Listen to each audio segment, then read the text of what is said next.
Okay, let's start. Hi, everyone from Canberra here in Ngunnawal country. Thanks so very much for joining us. We have today a very special guest, Professor William Maley, the twin brother of Michael.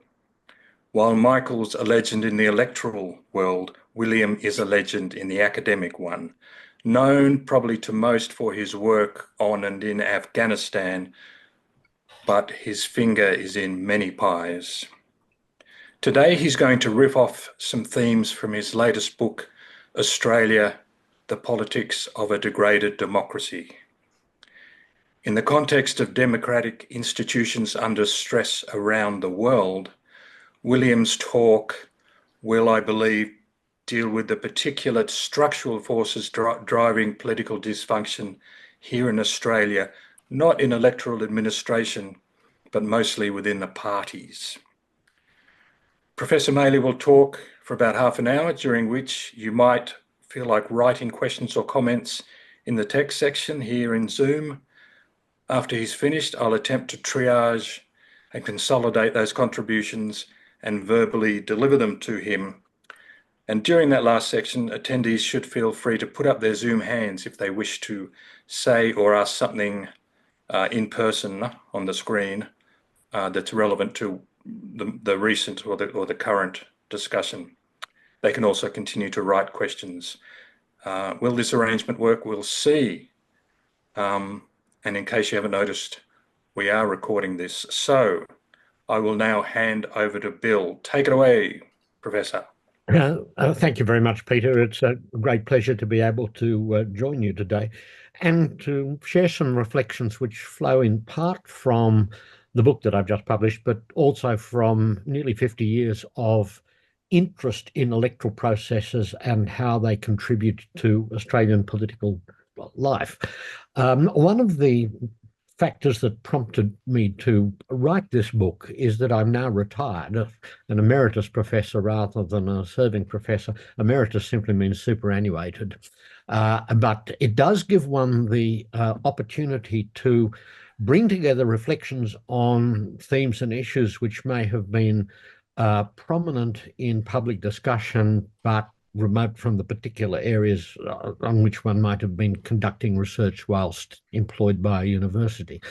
Having said that, my interest in elections goes back to the early 1970s, when I actually bought in 1973 a copy of Malcolm Mackerriss's book, Australian General Elections, although my interest in politics stretches back to the early 60s for reasons that I outline in the introduction to the book itself. What I want to do today is three things. I want to give some background to the concerns which prompted me to draft this book in the first place. I then want to say a little bit about the electoral dimensions of degraded democracy, although the thrust of my argument in the book is that electoral administration in Australia is not a source of challenges for the integrity of the democratic system, although there are certain features of electoral processes which, when coming together, can have effects on other parts of the political system that may be undesirable.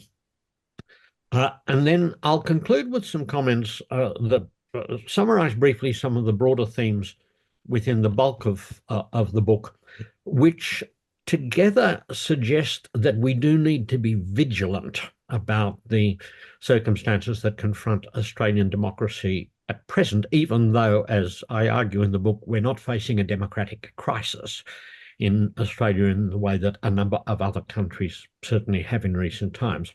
So let me begin with some opening background. And a consideration that triggered my concern to write a book about this was data from the Australian election study, which showed that although satisfaction with democracy appeared to remain high, when one came to look at the issues of trust, something on which I've written in other circumstances, there were some alarming figures coming to the surface. And there are two particular statistics from the 2022 Australian election study, which I share here. One was that 70% of respondents while 70% of respondents expressed themselves satisfied with the way democracy worked in Australia. When queried about trust, 70% of respondents felt that people in government were too often interested in looking after themselves, and only 30% felt that people in government could be trusted to do the right thing nearly all the time. And 54% felt that government was run by a few big interests looking out for themselves, whilst only 12% felt that it was run for the benefit of all the people. And when one sees figures of that sort, one begins to wonder about the ways in which the political system is responding to expectations from the public, and whether the functioning of democracy in Australia is quite as robust as the more general statements recorded in the Australian election study would suggest, because there's always a risk that people's responses to very broad questions about democracy may blur understandings about the functioning of a particular democratic system with a sense of the desirability of democracy as a political system more broadly. In the book, I then try to unpack to some degree different ideas about democracy, and ranging from delegative to representative to deliberative to participatory to liberal democracy. And these different models that have been advanced by academics do create different sorts of expectations of what a particular system will deliver. And it is quite a useful spectrum by which one can try to locate different systems. The United States system is certainly looking much more delegative at the moment. That some features of that system do seem to differentiate itself from the Australian system, which still seems to be much more in the representative camp than the deliberative or the participatory, although there have been exercises in the past, such as the deliberative discussions that preceded the Republic vote in the late 1990s that have had deliberative dimensions. I also distinguish between different sorts of structures within democratic systems, particularly noting the variation between presidential systems on the one hand and parliamentary systems on the other hand, and unitary and federal systems, because depending upon the particular structures that have been adopted in an individual state, one may have different challenges that arise. And of course, there may be a diversity of electoral mechanisms and electoral administrations, which are also at play in shaping people's perceptions of how a democratic system is functioning. Probably the most important distinction that I try to draw at the outset is between the idea of a democratic crisis and the idea of democratic degradation. And the broader argument of the book is that Australia is not facing a democratic crisis if by crisis one understands a fundamental turning point where things can either improve or things can dramatically deteriorate, which is an idea that comes from medicine as much as any other areas. But I do think Australia is facing a situation in which institutions on which people have come to rely in the political sphere are not functioning in the ways that people might hope. And it seemed to me that the idea of degradation was something that better captured this than a simple binary that posited either a system that was functioning reasonably well or a system that was in crisis. There are subtle midpoints between those two extremes, which in the book I argue better capture some aspects of the way in which the Australian system is functioning. Essentially, the Australian system still is a Westminster variant, although there are aspects of the political system which differ from Parliament at Westminster, notably the existence of a codified constitution dividing powers between the Commonwealth and the states that create opportunities for judicial ruling on the distribution of powers and the interpretation of those provisions within the Constitution. The broader argument that arises when I'm talking about electoral issues is that we need, instead of looking at particular measures or practices on their own, to think also about how the interaction of different policies or legal provisions may create unintended consequences and dysfunctional incentives. I don't think it's a particular exaggeration of social science to say that ever since Robert Merton's 1936 article on the unintended consequences of purposive social action, there's been an understanding that steps that might seem desirable or innocuous in themselves may have different consequences when they exist in parallel with other measures that may also seem to be desirable or innocuous. And I'll come back to that when I talk about electoral funding in just a moment. Let me go on to say something about elections, because I understand, of course, that that's a primary preoccupation, and legitimately so, of people in the ERRN. I've had a long-standing interest in that, and wandering down memory lane, I found an article I actually published 42 years ago in the old Current Affairs Bulletin on federal electoral reform issues and arguments. And I was also involved in the Australian Electoral Office for 3 months in 1983 with Jan Woodward, drafting the submission on public funding that was presented to the Joint Select Committee on Electoral Matters or Electoral Reform, arising from the change of government that occurred when the Fraser government was replaced by the Hawke government. It's nonetheless worth noting that electoral reform is very often a rolling agenda rather than a moment in time. And where public funding was concerned, there had been a major report authored by Sir Clarence Harders on electoral expenditure, which was actually commissioned by Kevin Newman, the Minister for Administrative Services, father of Campbell Newman, during the last months of the Fraser government. And something that struck me was that many of the issues that are pertinent for discussion these days were issues which were also being discussed more than 40 years ago. And in a sense, that suggests to me that the design and the implementation of electoral structures and electoral policies will never be, as it were, a finalized agenda, because different measures will have different political consequences. That's something we've understood since Douglas Ray published his 1967 book on the political consequences of electoral laws. But there will also be feedback from the ways in which systems actually function once they've been implemented. And that, I think, is important when one thinks about unintended consequences, because there have been a number of reforms which have had more consequences than the authors may have anticipated.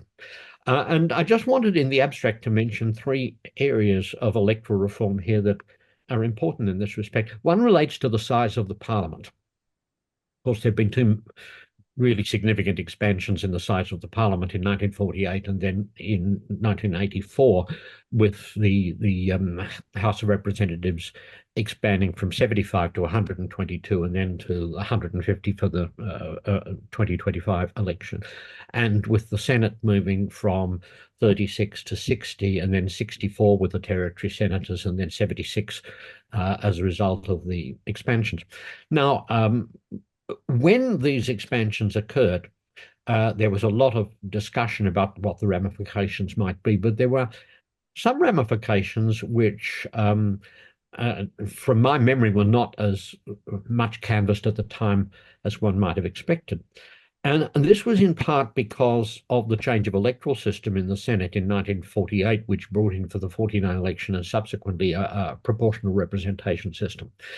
And the combination of an expanded parliament and a proportional representation system of the kind that's used for electing the Senate has meant that it has become increasingly unlikely that a government with a majority in the House of Representatives will also command a majority within the Senate. And in fact, for only 3 years of the last 43 has that been the case.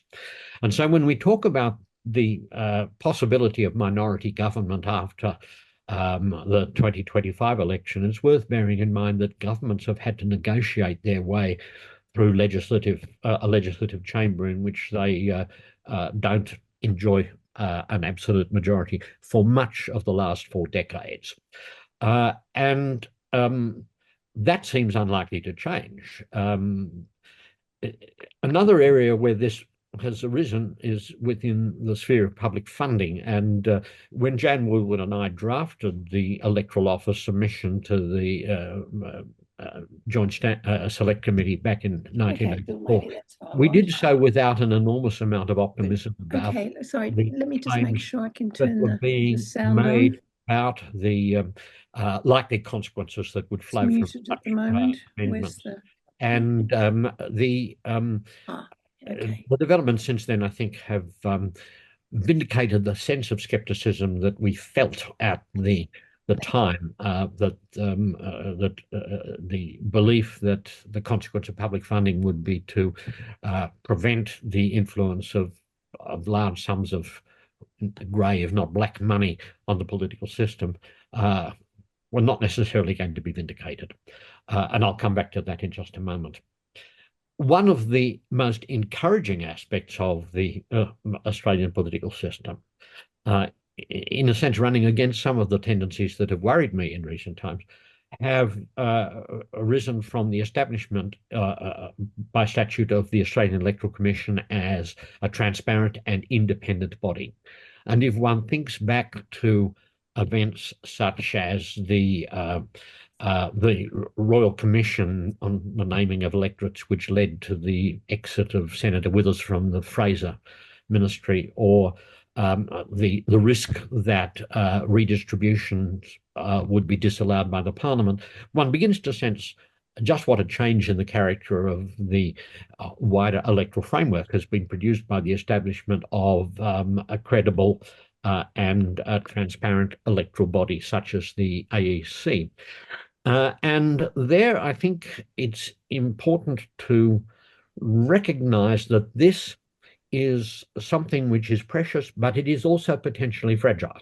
One of the things that I found disturbing in the during the period of the constitutional alteration referendum on the voice was the way in which some opponents of the voice tried to insinuate that potential voters were being manipulated by teams from the Australian Electoral Commission, a claim for which no credible evidence was ever produced, but which could be a warning sign that losers at some point in the future, or people whose claims to speak for an electorate that doesn't actually support their positions, may see traducing the electoral administration as a device by which they can advance their political objectives. This has, in a sense, been avoided in the past because of two factors that became very clear at the time of the loss of ballot papers for the Western Australian Senate election. One was the transparency of the Electoral Commission about what had happened, and the other was the willingness of figures such as the Australian Electoral Commissioner to resign, something which one doesn't see nearly as frequently from ministers as one might like to see if one were hoping to give substance to the idea of accountability. So that's been, I think, a very positive development.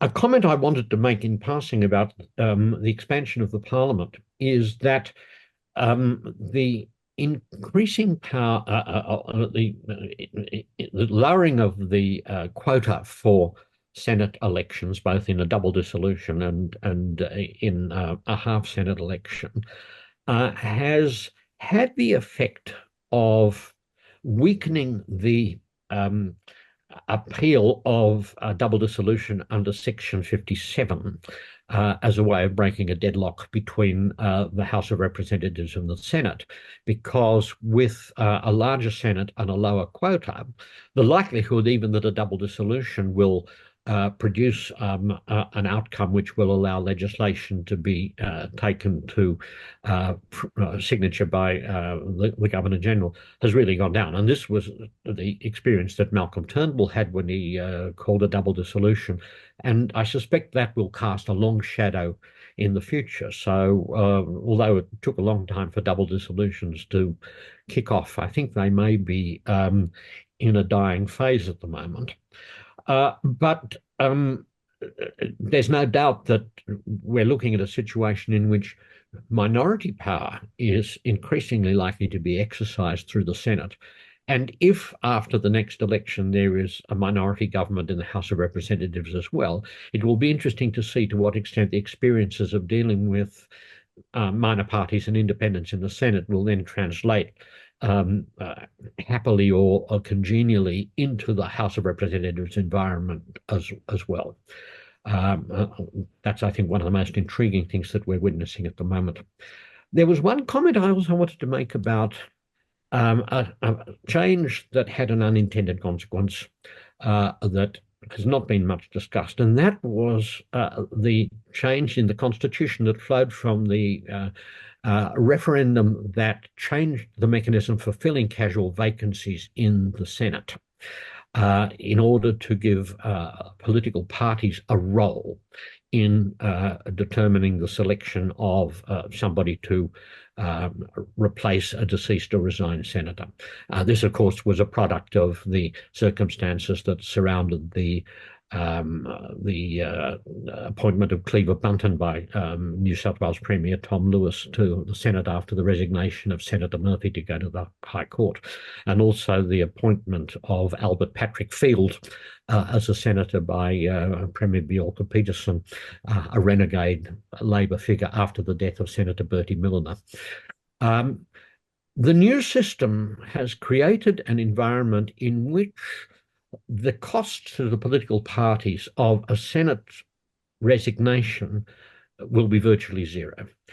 Between 1949 and 1977, there were only 7 resignations from the Senate because of the rightly perceived risk that this could give rise to a situation in which, if there were a half Senate election for 6 rather than 5 senators, it might affect the numbers within the Senate. Since 1977, there have been over 100 resignations from the Senate, with people being routinely replaced by nominees of the party from which the resigned senator came. Most recently, Senator Simon Birmingham. Now, one of the consequences of this has been that whereas previously there were a very large number of senators who had served in the Senate for a very considerable period of time and got to know each other, and to some degree arguably absorbed certain norms of behaviour with respect to the operation of the chamber, now there is much more rapid turnover in the membership of the Senate. And prima facie, one might expect that a consequence of this would be that people within the Senate would be less assimilated to particular norms of behaviour that might have made the Senate a more deliberative chamber than in the past. And certainly, impressionistically, at least, if one listens to parliamentary broadcasts these days, the Senate has now become just as rowdy and raucous a chamber as the House of Representatives used to be, perhaps because senators are looking to establish their rowdiness as credentials for future pre-selection for the House of Representatives. But it does change the way in which the Senate has functioned. And the final electoral point that I specifically wanted to mention related to the issue I raised earlier about the confluence of measures that might in themselves be apparently innocuous. And here I discuss in the book the way in which the confluence of compulsory voting and public funding has actually changed the incentive structures which political parties face. Historically, parties that required mass memberships did so for several reasons. One was to be able to mobilise voters to go out and vote in a situation where there was not compulsory voting, guaranteeing a large turnout. And if one looks at what happened in the British election that saw Sir Keir Starmer come to power, it's very clear that there was an enormous amount of this kind of canvassing being carried out by teams of local branch members in order to ensure a high turnout. That's not necessary in Australia. Members are not required in order to do that. Similarly, if you have upwards of $75 million being paid out after an election in public funding, with the bulk going to the major political parties, that will be more than sufficient to cover the core operating expenses of the party bureaucracies. And when that's the case, the parties don't actually rely on members anymore to raise those kinds of funds. You're not going to raise that kind of money through chook raffles and those kind of activities.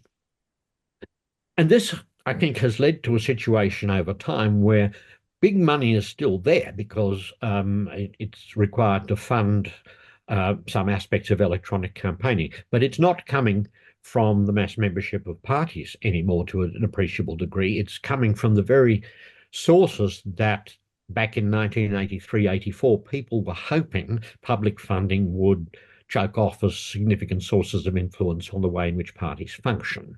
And I tell a number of stories in the book about a practice which particularly alarms me, which is rich people being able to pay $20,000 for a seat at a dinner table with the Prime Minister.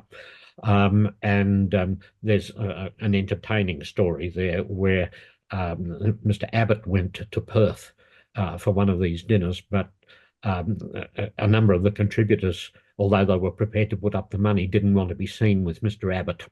And this threatened an attendance at the dinner that was so low that the party organisation then cut in half the price that was being asked for attendance, from $20,000 to $10,000, at which the people who'd paid $20,000 then furiously demanded their money back, wisely.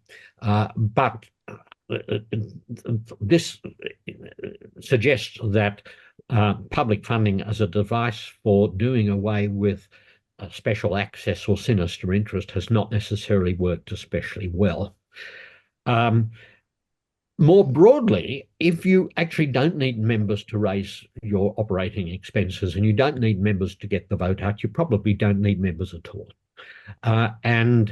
This is a point that Michael Yabsley has made, but it's also been made on the other side of politics by Barry Jones, who referred to public funding and compulsory voting as bomb shelters protecting the major parties from the discontent of members of the electorate. The danger, if parties cease to be mass organisations in any really meaningful sense, is that they will instead divert to patronage networks, and I'll come up to that in just a moment. Those are the key points that I want to make on the electoral side, but I'll briefly flag a number of other points very superficially with which the book is concerned, and then open for discussion. The first point I'd make, of course, is that we do need to be wary of reductionism in this area, because there are always a diversity of causal factors that contribute to things like degradation, whether we're talking about party systems, whether we're talking about parliamentary institutions, whether we're talking about bureaucracy, those kind of things. What I've sought to do in the book is not pick up every single factor that might be relevant, because that would lead to a much larger book, but instead highlight some developments which seem to me to have been notably significant in contributing to some of the problems that we face. One element is, I think, the decline of Parliament. There is simply so much legislation being put to Parliament these days that it is utterly unrealistic to think that people who are voting on the legislation are actually across the content. And that may not be too worrying until you get measures sailing through the Parliament that actually impact very detrimentally on the liberty of the subject. And I cite a very tragic case of a piece of migration legislation which meant that a person failed the character test under the Migration Act if they had committed any offence in immigration detention, whether it was murder or whether it was littering. And the particular case was one of an Iranian asylum seeker who was charged with a very minor act of affray, which you could actually watch on on a YouTube clip, which was the kind of confrontation you'd see outside every pub on a Friday night, for which he was then convicted of assault by a magistrate who was later herself forced to resign because of misconduct. He was sentenced to 6 months imprisonment. The Court of Appeal overturned the conviction on the basis that, not the conviction, the penalty on the basis that it was manifestly excessive, but they didn't overturn the conviction. He was then trapped by the Migration Act and in effect given a life sentence to a detention centre, from which he escaped and then almost certainly committed suicide.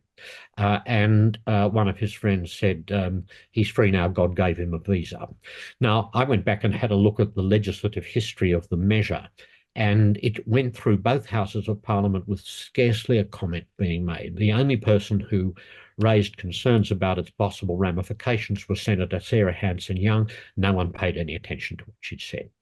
So whilst it may simply be the way of the world that members of Parliament are not reading in detail the legislation on which they're voting, it's something which can have real-world ramifications for vulnerable people. One of the consequences of the establishment of major parties increasingly as patronage networks is that often the best and the brightest are not seeking to become candidates, but also that the pathway towards elite recruitment is increasingly through student politics, ministers' offices, and network building as a result of the opportunities that presence in ministers' offices can create. And a study that was actually done by Jan Pakulski and Brian Tranter suggested that whereas in the late 1960s, about 6% of people who were elected to the Senate and House of Representatives had as their principal prior occupation working as ministerial staffers or staffers for MPs. By 2015, when they did their study, this had increased to over 40%. And it's interesting that both Sir Robert Menzies and also John Howard, who made the same point at a talk that I attended recently, argued that the best outcome for a parliament was if the people who were elected already had records of achievement in a prior life before they came into the parliament itself. And I think there's a lot to be said for that particular line of argument. As a kind of passing point here, I'd note that one of the consequences of the expansion of the Senate and House of Representatives in 1948 was that at the 1949 election, there were a very large number of vacant seats with no incumbents in both chambers. And it's pretty clear, not least from a detailed study that was done recently by the Parliamentary Library by one of my former students, that having a record of honourable war service was one of the factors that contributed to success in pre-selection for the 1949 election. And quite a number of those members elected in 1949 were still in the Senate and House of Representatives in the 1970s and in a couple of cases even into the early 1980s. And an implication of this was that one had really across the chambers people who had the experience of serving a higher cause than just a political party. And it's very difficult to pin down the exact consequences of this, but my impressionistic sense is that combined with the architecture of the old Parliament House, where members from different sides were bumping into each other all the time and socialising together, it contributed to a rather different kind of atmospheric within Parliament from that which one has encountered in the new building since 1988, when the entry hall is like a station from the Moscow Metro, and the senators and members have huge suites of offices which are almost self-contained beehives where people gather and plot. The problem of ministerial conduct is also one that's troubled me, really. The notion of the sin bin, where people who've really misbehaved are sort of put on the backbench for a while and then brought back into the ministry fairly rapidly, was not one I think that one found around floating around in the Menzies era. And it does tend to loosen the constraints on ministerial behaviour if they feel that there's going to be no real long-run penalty for actions that members of the general public might find fairly appalling. And I cite the case of Senator Bridget McKenzie, tipped out of the ministry because of a conflict of interest in granting, but back in the ministry virtually in no time at all, and with a seemingly unimpeded political career. And if one begins to ask why members of the public might feel dissatisfied with the performance of members of parliament, one only needs a few examples of this kind in order to begin to create a critical mass of discontent. And if you ally this with a relatively weak National Anti-Corruption Commission that doesn't hold public hearings at all, you've got potentially a problem on your hands.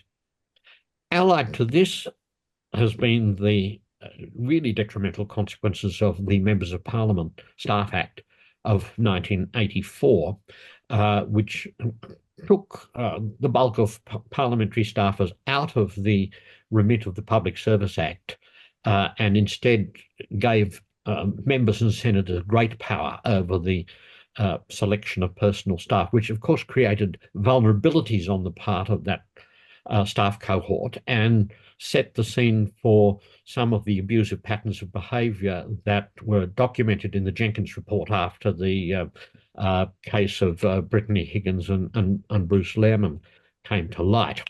I was also struck at the time of the Lehrmann-Higgins case by how young these people were.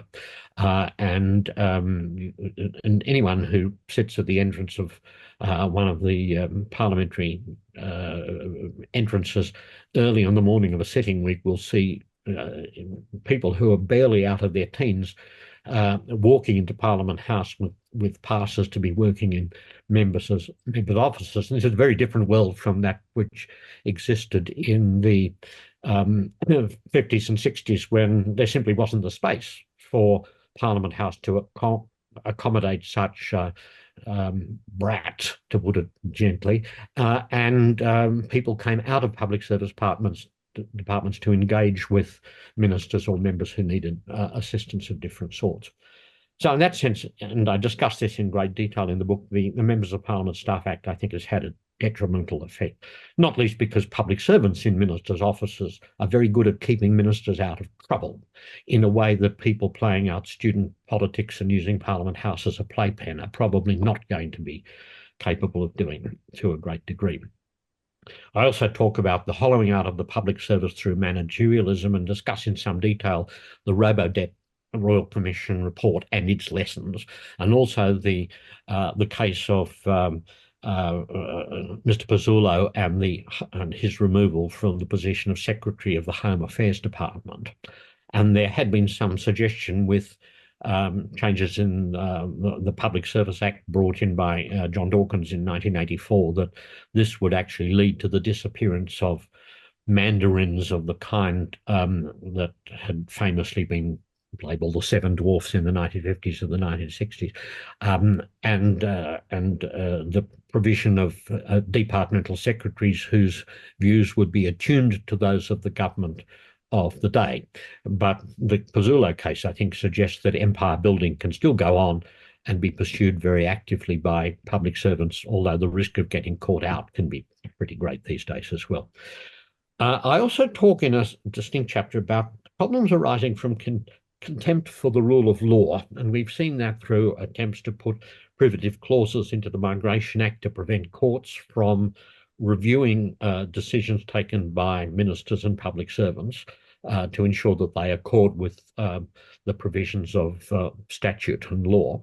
And that particular attempt came unstuck because of a decision by the High Court that a decision contaminated by jurisdictional error was no decision at all and therefore not protected by a privative clause.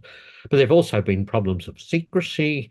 The current government is clearly a very secretive one indeed, and patterns of fairly gross misbehaviour, such as the use of statute to protect the people who bugged the cabinet room of Timor-Leste. And I remember at the time people were saying, well, everyone does this, but of course Timor-Leste has not bugged the cabinet room of the Australian government.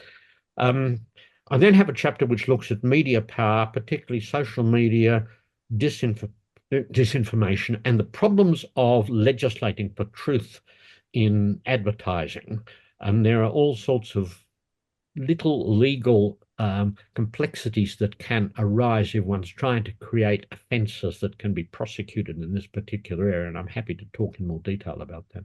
And then I conclude with some discussion of some longer term challenges, really on the demand side, where the operation of the political system is concerned, where institutions more broadly are themselves under stress, institutions like banking systems, universities, even the family, with massive change taking place, not necessarily pointing to a broader environment of crisis, but throwing up an environment of uncertainty with which the political system may need to cope. Then I have some discussion of some areas of policy where it can be very tempting for a government in the here and now simply to say, after me the deluge, and leave these issues for a future government to address, even though the problems of managing the issues are likely to compound with the passage of time. And they're developing effective revenue bases for the state, managing challenges of climate change, addressing issues of housing and housing affordability, and also the challenges of an aging population are some of these longer term issues that really require a certain amount of cooperation within political circles if one isn't to stagger from short-term measures to short-term measures with sensible long-term measures being shot down for political gain by oppositions. And that leads me to the concluding point that I make in the book. I think there has been a drift towards a notion of Australian politics as war. And we saw this actually after the Dunkley by-election, when a Liberal member for a neighbouring seat congratulated the Labor victor in the by-election for securing the seat. And a quite prominent figure in the Liberal Party in Victoria, not necessarily the most successful political faction in the country, denounced the serving Liberal member for not recognising that the Liberal Party was at war with the Labor Party. And this, I think, is a sad reflection on Australian politics. It was actually not the way in which politics was always practiced in the past. And it does suggest that although Australian politics is not in a mode of crisis, the politics of war mindset may actually at some point link up with populist political actors in such a way as creates a need for vigilance about the integrity of the political system. I don't actually think there are huge challenges that arise from the mass population, because as something I've just written about Fatima Paimon and Pauline Hanson suggests, Hansonism is an aging and probably dying phenomenon, which, if one looks at actual election results, is well on the way out. But other kinds of populism may come along at different points in the future, and if they link up with politics as war, it may lead to a situation in which the tendency towards degradation is either reinitiated or aggravated. So let me conclude with those points. I'm sorry I've ranged across such a lot of territory, but there is quite a lot in the book which details these sorts of points much more extensively. And I don't know whether it's in bookshops yet, because that tends to be a bit hit and miss, but the book itself is available from Australian Scholarly Publishing, who produced it at the website www.scholarly.info. So if anybody finds this at all interesting, it is available in more detail. So thank you very much for your patience. Thanks very much, Bill. That was fascinating. I would have been happy to just, let you go further on and on. It's, I think, another unique, very unusual feature of the Australian system is that all the journos are crammed into the same building as the politicians, and that's very unusual in other democratic countries. Yes. I have a question. Oh, sorry, go on. Could I just make a comment on that? I think there's also been a change in the backgrounds of the journalists who are making their way into mass media. If one thinks back to the 1960s and the 1970s, I've mentioned my father was president of the press gallery back in 1951. Journalists had often, or principal lead journalists had often been in the position for a very long period of time and had very long memories. Whether one's talking about people like Alan Reid or Ian Fitchett, Laurie Oakes, Paul Kelly, they'd been around a long time. Whereas increasingly what one sees is chief political correspondents or active political correspondents who are very young, who won't necessarily have much personal recollection of past developments in Australian politics that may be pertinent to how one interprets or judges what's happening in the here and now. And more of them have gone through journalism degrees rather than degrees in history or politics or subjects of that sort that might ground their approach to political reporting in a fairly rich sense of political history. And I've found on occasions when I've been talking to journalists, I've had to lead them by the hand through very relevant past episodes of which they have no personal recollection whatsoever. So, sorry, Peter, I interrupted you there, but I just wanted to flag that point, sir. Yeah. I mean, I suppose another question is the things that those journos report. I mean, as long as I've been following politics, people have complained that the press gallery is getting shallower and shallower. But was there ever a golden age when they focused predominantly on policy rather than politics? Even those greats that you mentioned, those old doyens, did they prioritise policy? I don't think they did, but there was a difference, which was that in the 50s and the 60s, Canberra was a much smaller place. And the key journalists in the press gallery tended to be bumping into senior public servants in a whole range of different social environments, whether one's talking about the golf club or the various hotels around Canberra. People knew other people in Canberra to a much greater extent these days than these days. And so there was scope for people who were in the journalistic world to discuss policy issues with people who were really quite senior in the policy making process, without necessarily anyone being compromised by the discussion, but with the consequence that journalists often had a deeper sense of what the animating impetus behind a particular policies might have been at the time. And within Parliament House, the old Parliament House people were talking to each other all the time. There was in fact a little book club which consisted of Menzies, Chifley and Alan Reid. And they used to exchange novels and get together to talk about the books that they'd all been reading. It's inconceivable that you'd find anything like that these days. I have a question from Michael Maley.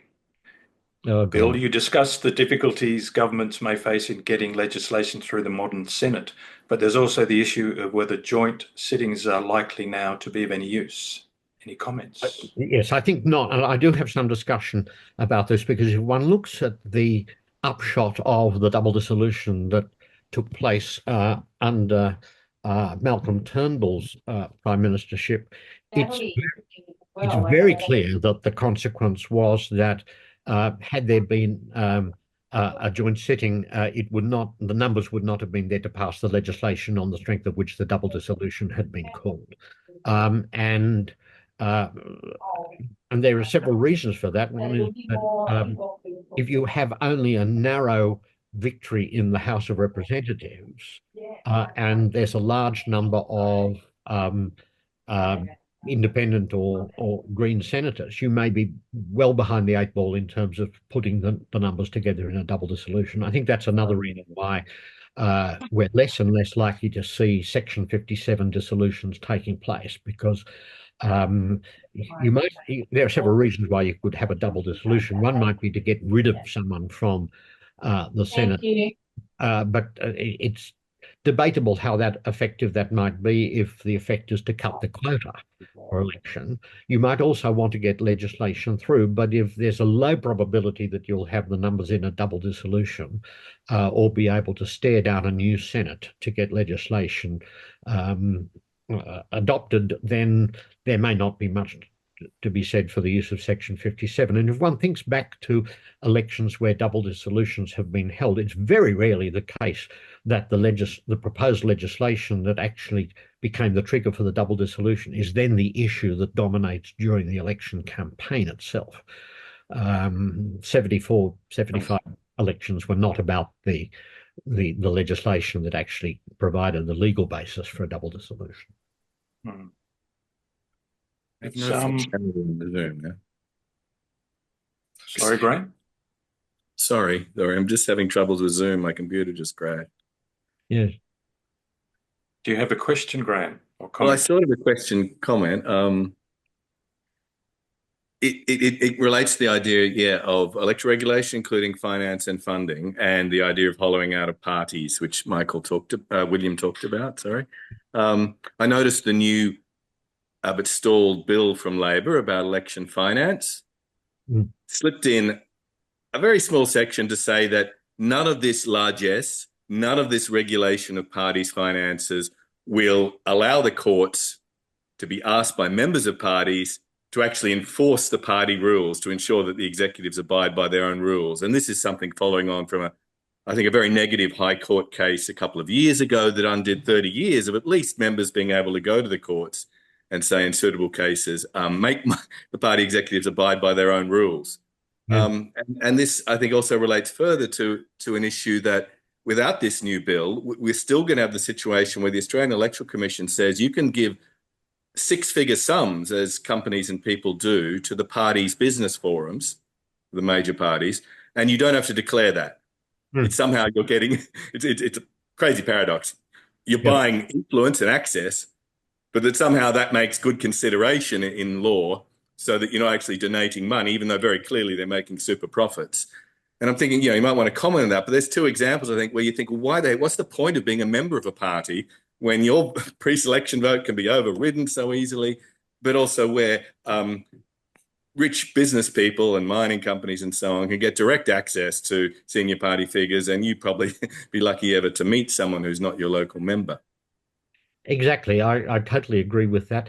The use of intermediate recipients of donations as a way of laundering money was something that Jan Woodward and I also discussed in the submission that went to the 1983 committee, because whilst there was a lot of talk at that time about disclosure, it was very clear that the risk was that a rigorous but not sufficiently rigorous set of legislative provisions would simply give rise to intermediate bodies like the Cormac Foundation or bodies of that sort, which would launder the big donations and create a dangerous lack of transparency about exactly who was giving money to whom. And when political leaders say, well, the money goes to the party and we don't know who is contributing it, I will pull the other one.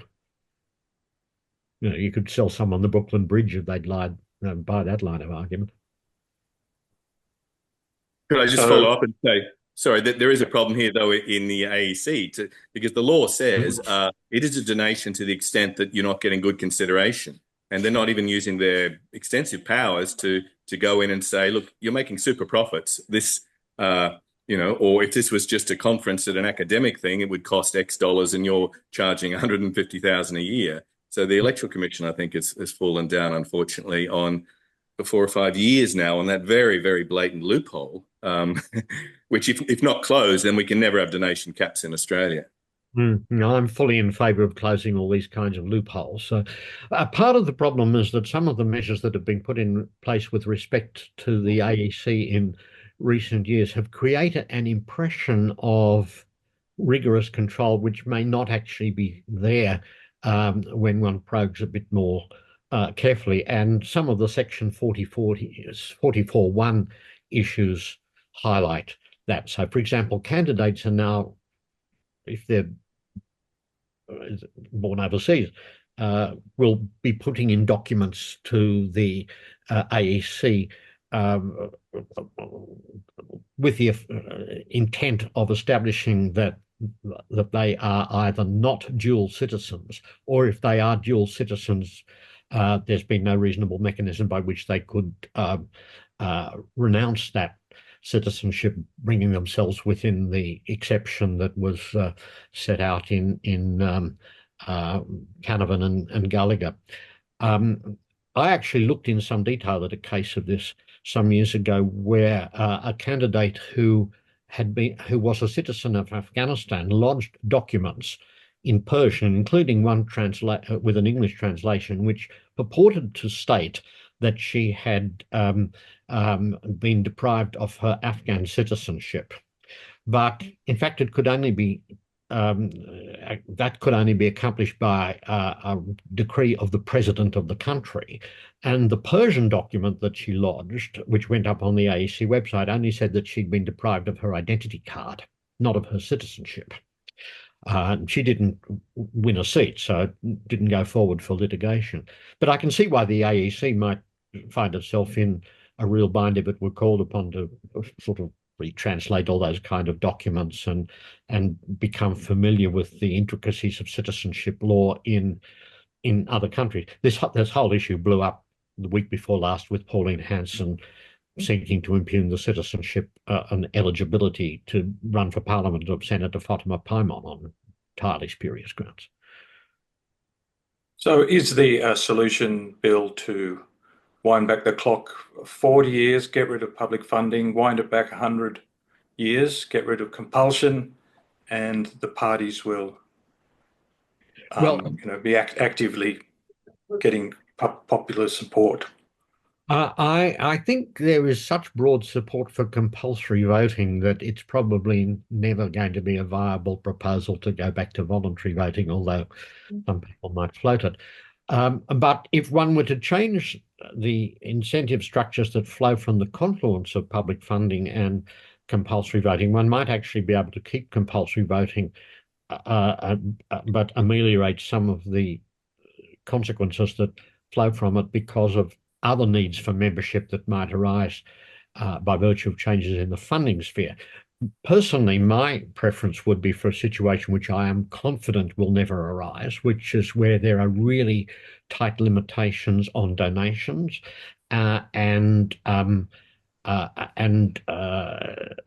public funding, so that the only way in which parties could actually fund their activities would be by building up mass memberships and relying on those mass memberships to fund their activity. But of course, that's not going to happen. Turkeys don't vote for Christmas. Yeah. There's This is election 2 o'clock. hello, Kevin Bonham, making a star appearance.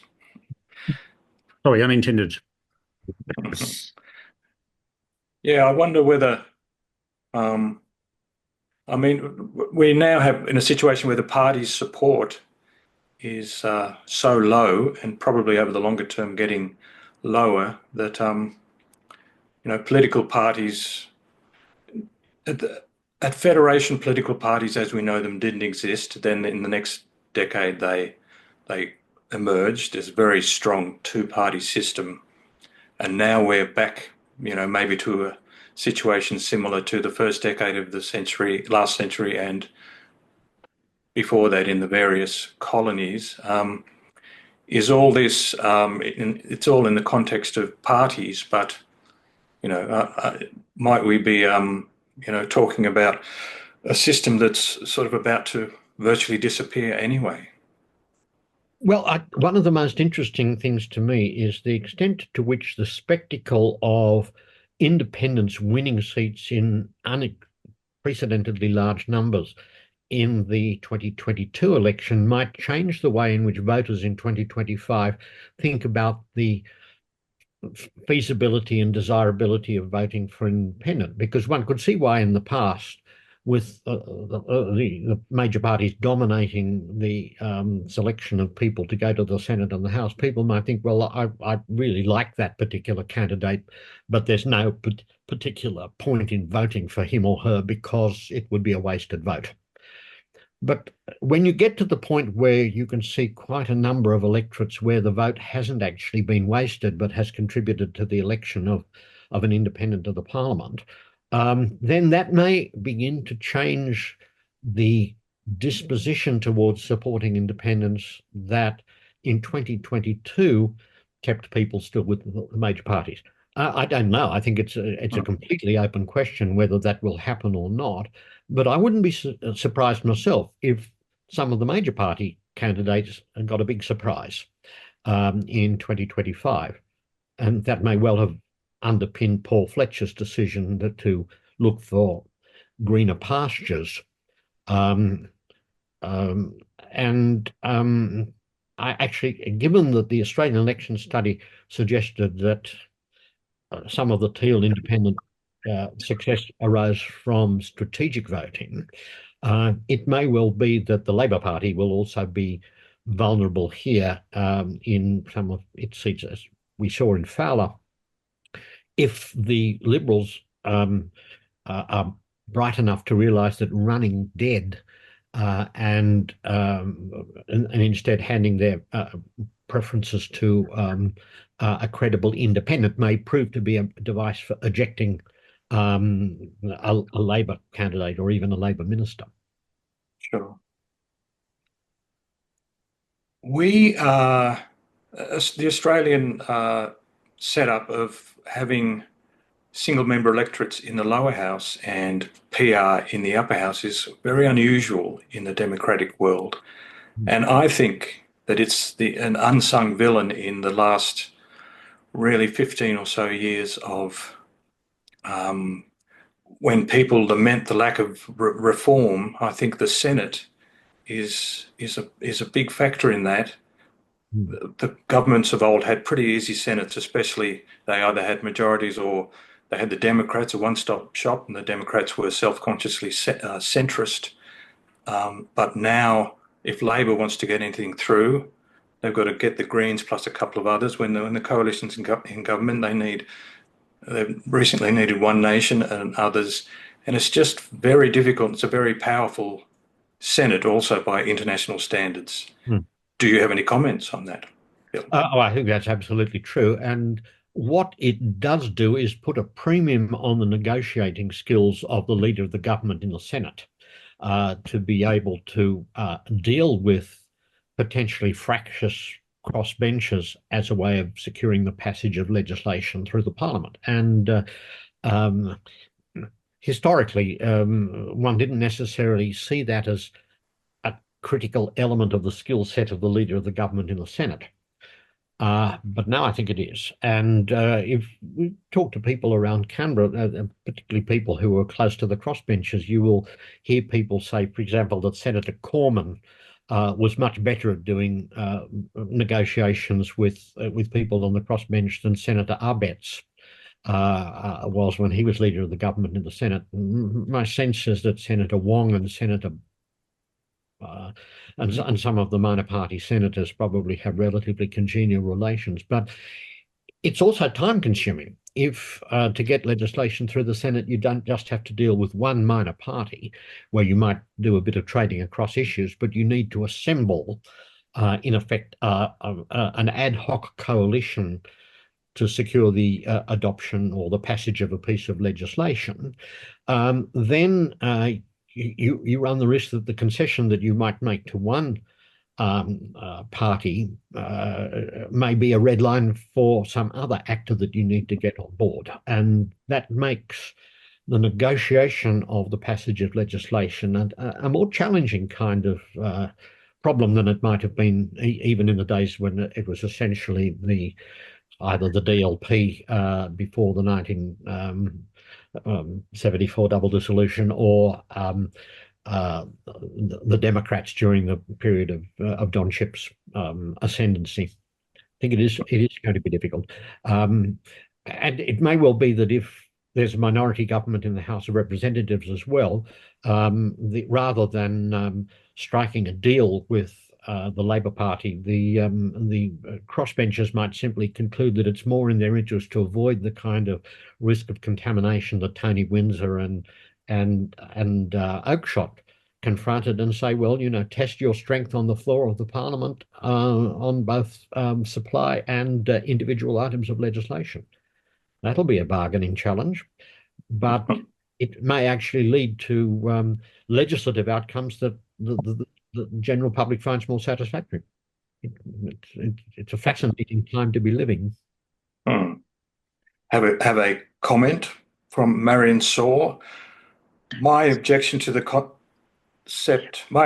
concept of strategic voting is that it assumes people are really Liberal or really Labor voters and are just voting differently to achieve some limited purpose. I don't think anyone should assume that kind of party loyalty anymore. Yes, Marion, I agree with that. I think when one talks about strategic voting, one's certainly not talking about parties being able to move blocks of voters, because the most that they can do is actually issue a how to vote card or try to send covert signals to potential supporters about how they should distribute their preferences. But in order to take a seat away from the major party and perhaps get it to a teal independent, it may not be necessary to accomplish a shift of an entire bloc, but simply a situation in which enough individual voters decide that, for example, in Wentworth, there's never going to be a Labor candidate elected, so the best thing to do is vote in such a way as gives the Liberal incumbent a bloody nose. And there are sort of covert ways that can be signalled if a major party candidate decides not to campaign in any significant fashion at all. But it's certainly not the case that parties can control this situation absolutely, but there are sort of sneaky ways in which they can try to produce that kind of outcome. Yes, Ben Rowie asks, can he make a comment? Yes, he can either do it in text or... Thanks. Sorry, I missed the start of this, but thanks for putting this on. I was actually going to say something else, but about the strategic voting, I do think it's quite easy to identify that there are blocks of people who would, in a traditional context, vote for the Labor or the Greens, but instead of voting for the Teals. And I think the bit that we can't interpret, it's very hard to understand at least, is are they doing that because they like the Teal better and now there's a better option that wasn't previously available, or are they doing it because of that calculation that my preferred candidate can't win? And in this case, this calculation, and this is a thing that's becoming much more common now, that because we have these races, a lot more races where there's kind of a competition for second place, and depending on who comes second, they might be competitive to win or not. There's value for a lot more voters in thinking strategically about that. Whereas the kind of old system where you would have two clear leaders and you could either vote for them or you could vote for someone else and give them their preferences, you didn't need to worry very much about the distribution of preferences and the order in which they were excluded. And now you do. Sorry, just on that, go ahead. My suspicion is that the next iteration of the Australian election study will probably include some questions that are designed to try to tease this out much more, because it wasn't sort of contemplated. I don't think that's going to happen. You don't think it happened, Jill? Sorry, I won't raise expectations now. We're squeezing a lot in. There's an idea for 2028. I think both Marion and Ben are kind of right here that there is a group that but for the hollowing out of parties would be Liberal or would be Liberal, Labor or Greens voters. And we know that demographically, parties are hollowed out. The dimensions on which the parties appeal to us ideologically are out of alignment. And probably for some of the people who, air quotes, voted strategically, some of them probably wouldn't have voted for the Teals, but that they seemed like a viable option. Some probably have a new home. And we probably won't know for 3 election cycles, right? That's why it would be really good to start asking questions that would tease that out. Oh, I agree. Sorry, Ben. Idea for 2028. I thought an interesting example of that was looking at the difference between the ACT Senate in 2022 and the ACT Legislative Assembly in 2024. Clearly, there is a kind of person who likes the idea of a centrist-ish, someone centrist but progressive on climate change type candidate. But I think in a lot of cases, the Teals who got elected in the federal election, it was a creature of the single member electorate. But the other point I wanted to make was in reference to the Senate and the complications of it, because when I look at the relationship between Labor and the Greens now, Labor doesn't have a problem like they did in 2008, where they would need to get Steve Fielding to agree with the Greens and Nick Xenophon to pass legislation. You know, the Greens, David Pocock, were broadly enough on the same political page that it's not that hard to see things that they could all agree upon. One thing I find fascinating, and I think it's been more of a problem than I expected it to be, is that Labor and the Greens have incentives to not agree with each other. Labor has incentives to avoid a situation where the Greens can take credit for getting things done. Greens have an incentive for showing that they are responsible for things getting done and not just voting for government legislation. And it creates this pressure where they both posture, but they do want to get stuff done, both on its merits and because they want to be seen to be doing stuff. So they eventually compromise, but I feel like we've been seeing more than I expected situations where the posturing dominates and they never get to that compromise at the end.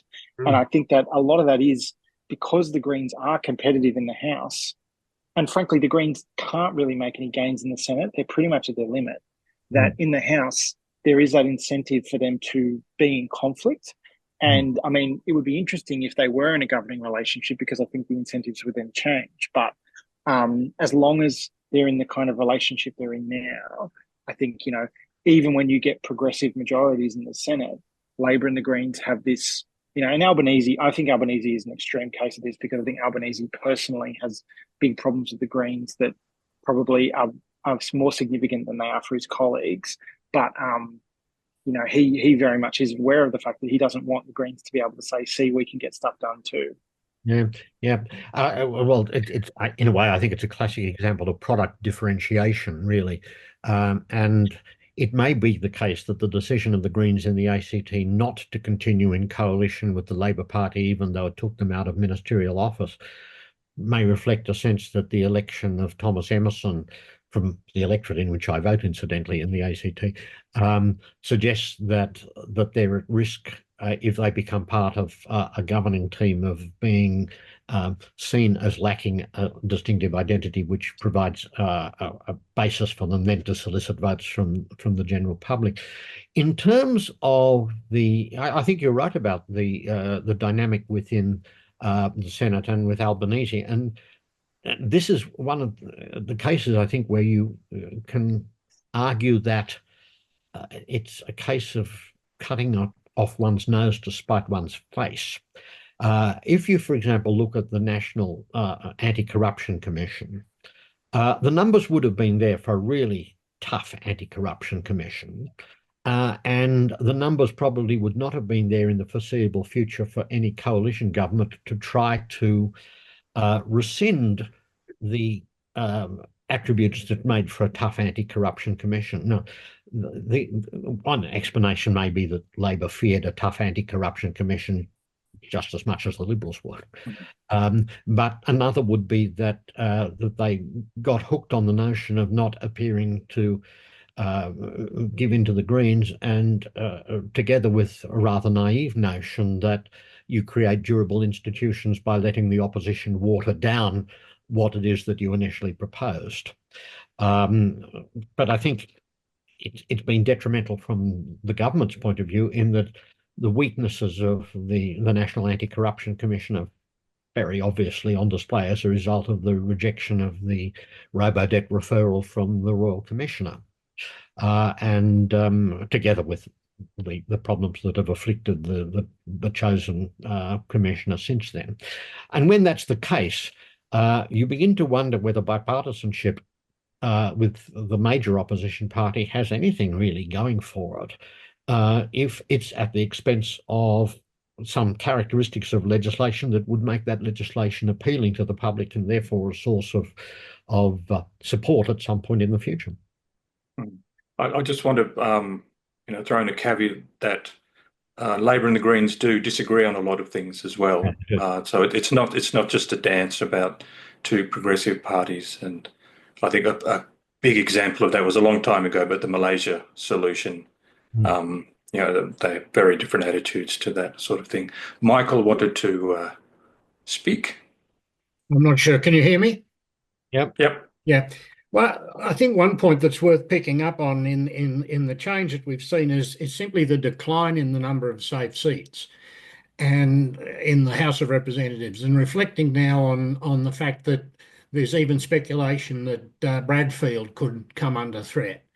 When I first started working on elections, Bradfield, it was inconceivable that Bradfield could be won by anyone but a Liberal. In fact, until up until the by-election with multiple candidates in Bradfield, there had never been a need for a distribution of preferences to determine the result in the seat in 40 years or something like that. So that then has implications for the way in which parties operate as patronage networks, because if you don't really have any safe seats, except for the number one and number two positions on your Senate ticket, that really diminishes the power of people who see themselves as power brokers, numbers men, factional leaders, whatever, to hand out these safe seats to their supporters and consolidate their positions in the caucuses. And I suspect this is one of the reasons why Senator Farrell has been so emphatic in his enthusiasm for the two-party system, as expressed in recent interviews. Going back on that, it also seems to me that in many ways the rise of the Teals has parallels in the rise of the DLP in the 1950s, in that they represent to a significant extent a split in the Liberal Party, but it's a split at the grassroots level rather than at the parliamentary level. We haven't seen Liberals walking out and becoming Teals to a great extent. There have been, some cases of people who've departed. That then puts the parties really in a bit of a bind, because on the one hand, if they want to preserve the role as a patronage network, they have to go one way. But if they want to respond to the sort of public opinion that is clearly coming through, that's showing a dissatisfaction with the way in which politics has evolved, they need to go another way. And it seems to me, particularly the current government, is stuck halfway down the wicket on that. And part of the difficulty that the major parties could face here is that if you're trying to wind back from a situation which has tended towards patronage networks to something like a mass party, it's not something that can happen quickly, because people get out of the habit of joining political parties, and because the smell tends to linger. One thinks of the comment that John Randolph of Roanoke made about Edward Livingston, like rotten mackerel by moonlight, he shines and stinks. And a lot of people who in the past might have joined political parties for social reasons have alternative mechanisms for engagement, up to including social media and the kind of satisfaction that can provide for them. A statistic I saw, which was a fairly startling one, is that the Labor Party nationwide now has fewer members than the Hellenic Club in Woden in Canberra. And I suspect that is probably true of all the major parties. At one stage, I think the Nationals had the largest membership, because simply social activity in some rural areas was still based around going to party meetings. But whether that's actually been sustained, I don't know, because the parties are so secretive about their membership numbers. Michael Yabsley, in a newspaper article, estimated the Liberal membership at between 40 and 50,000. It's not a huge membership, and it's probably an aging membership. If you just look at photographs that come out of speeches being made by party leaders to the faithful, the faithful, they're not young and frisky, put it that way.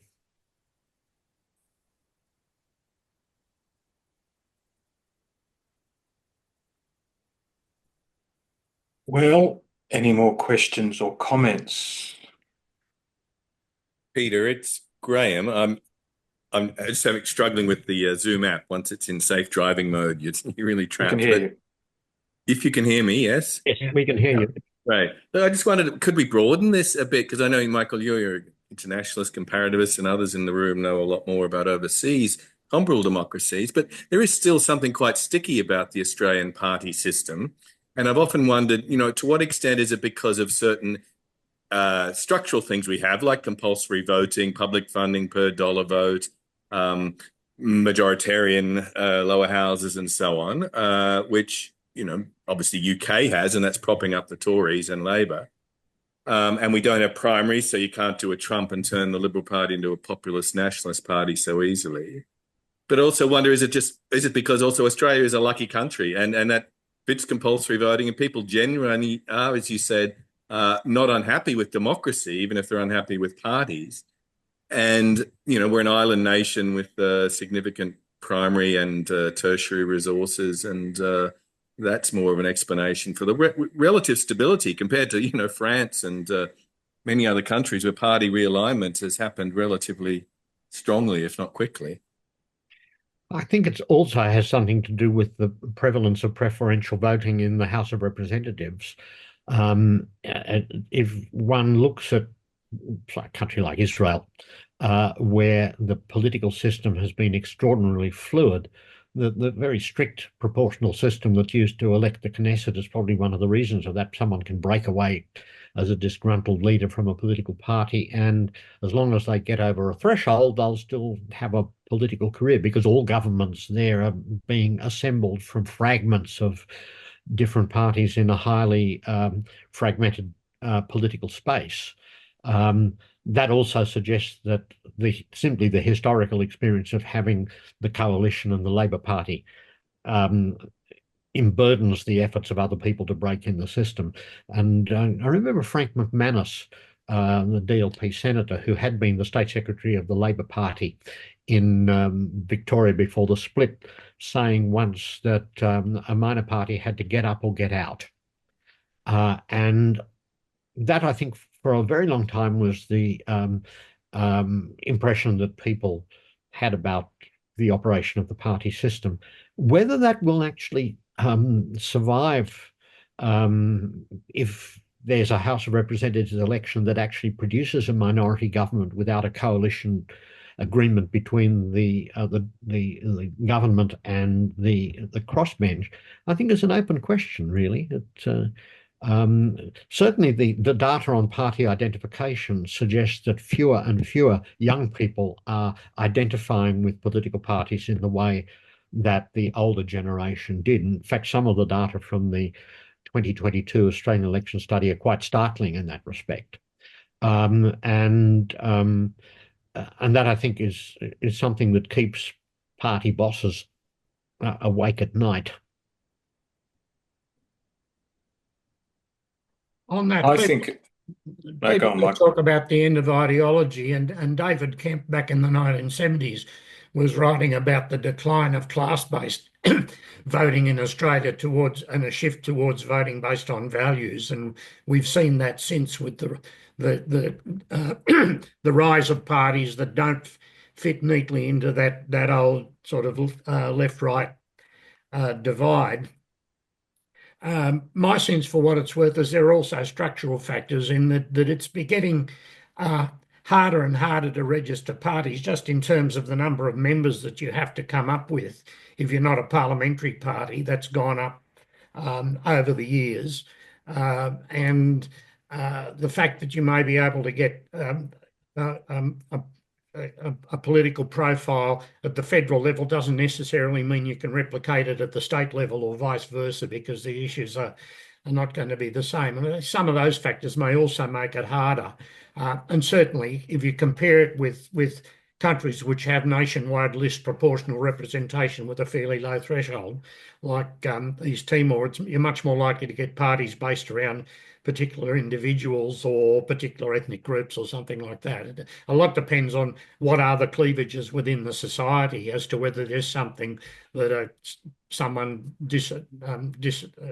dissatisfied with a major party can actually use as a basis for an appeal in a different context. Yeah, I'd share one. This is highly impressionistic, but it simply arises from discussions with various people who've sought to lobby the Teals. That those who've gone in to lobby the Teals, it seems, come out of the meetings with a sense that the members with whom they were engaging were really interested in what they had to say and listening carefully to what they had to say. Whereas the same people, when they had lobbied people from major parties, very often came with the feeling that they weren't really listening and that their responses were simply regurgitating the standard dot point notes on a particular issue that the party leadership had circulated. And ordinary people can spot a mile off if a politician with whom they're seeking to engage is simply reflecting back the views of the party leadership. And I suspect a lot of people have found that refreshing. Whether it makes any difference when it comes to aggregate votes, who knows? But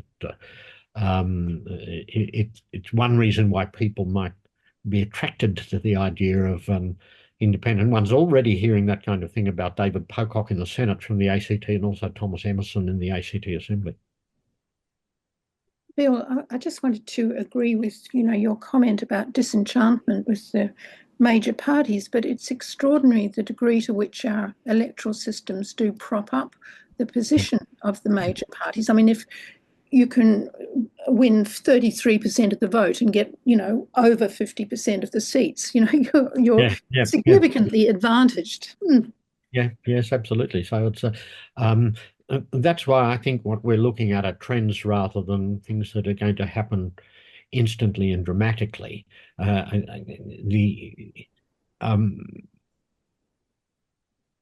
still a lot of people who will vote for the same party throughout their lives, but that proportion of the electorate has been steadily declining, and over time it becomes more and more dramatic. And I do have some discussion in the book of some social developments that might account for that, really. So immigration is one, that you have people who are Australian citizens who are voting in elections, but whose personal experiences don't create a situation in which they are expected by their parents or their families to vote for a particular political party. That's one change that's occurred, with 50%, more than 50% of the population, according to the last census, being made up either of people born overseas or with parents overseas. The mechanisms of socialization into loyalty to a particular major party have been weakening over time. And that, in a sense, is one reason why these tendencies, I think, are progressive rather than dramatic instant shifts. But it's not clear that the major parties have ways of dealing with this. And I think it's partly because they don't necessarily understand the social complexities of the more recently arrived people. And just to give you an example, which is from my background as a specialist on Afghanistan, the Liberal Party has selected as its candidate for Bruce somebody who was born in Afghanistan, but they haven't twigged that he is from a different ethnic group from that which the bulk of the Australian citizens of Afghan refugees background belong. Now he's a Pashtun. The bulk of the Afghan Australians living in the Dandenong area where he's running for parliament are Hazaras, who historically have regarded the Pashtuns as oppressors. So I suspect the Labor candidate was licking his lips. The Liberals pre-selectors may have been licking their lips too, but perhaps prematurely. And with that, the clock has struck 2 p.m. Unless anyone has some quick questions or comments. Anyone? I declare this wonderful seminar closed. Thanks so much, Bill. It was really, really fascinating. And thanks so much for all the contributions. And we will say goodbye and have a nice afternoon, everyone. Thank you very much for your hospitality. It's a pleasure to join the network's discussion.